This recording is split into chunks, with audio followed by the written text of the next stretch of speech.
that strikes me that maybe strikes a lot of us often here in Milwaukee, throughout the state, even in our world, is this sense of being overwhelmed by what we experience in terms of the violence in our world and even in our own communities.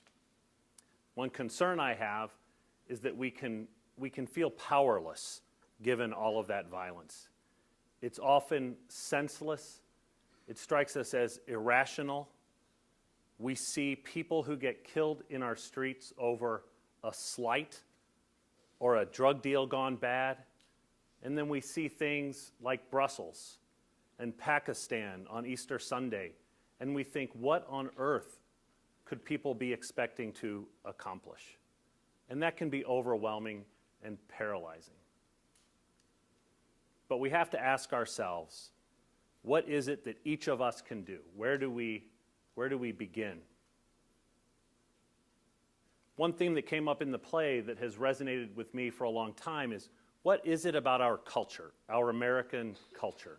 Why is it that we seem, whether it's in our interpersonal relations or even as a nation, to move so quickly to violence as the solution?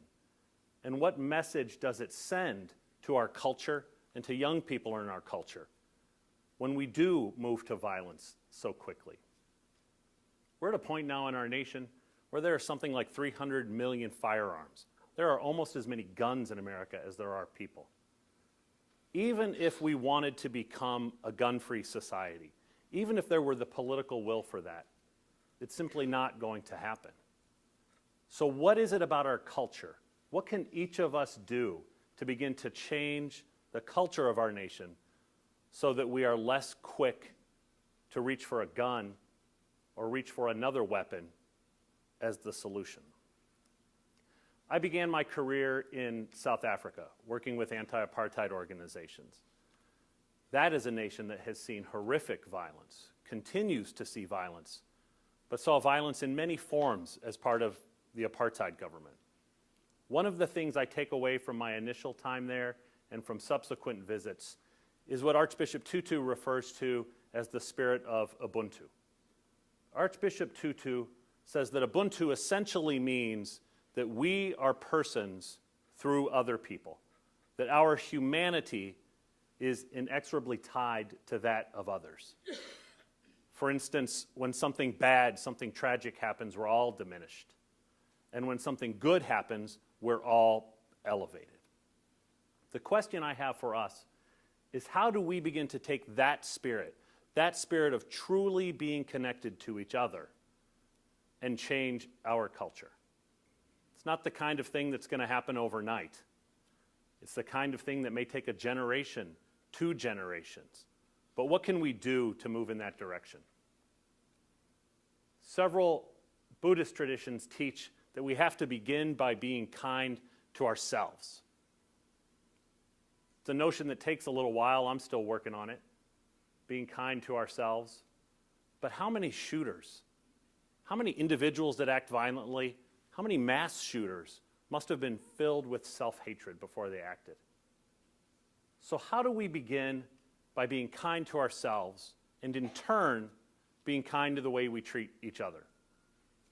There are not a lot of parents out here that are trying to raise rude and inconsiderate children.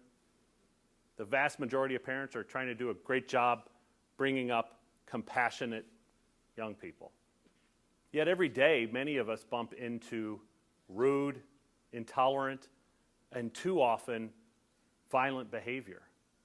We have seen locally and nationally our political discourse take a turn where the lack of respect seems to be the dominant theme. So how do we, in being kind to ourselves, create a ripple effect where we're kind to others, where they in turn are kind to the people they encounter? I'm not suggesting that the terrorists in Brussels wouldn't have done what they did if someone had been kind to them the week before. I'm not that naive. But I do believe that if we all see the dignity in every person, if we all accept what many of us believe to be the innate value of every person, and if we begin to treat each other in that spirit of Ubuntu, that we are because of others, we might truly see our communities and the world begin to change. Thank you.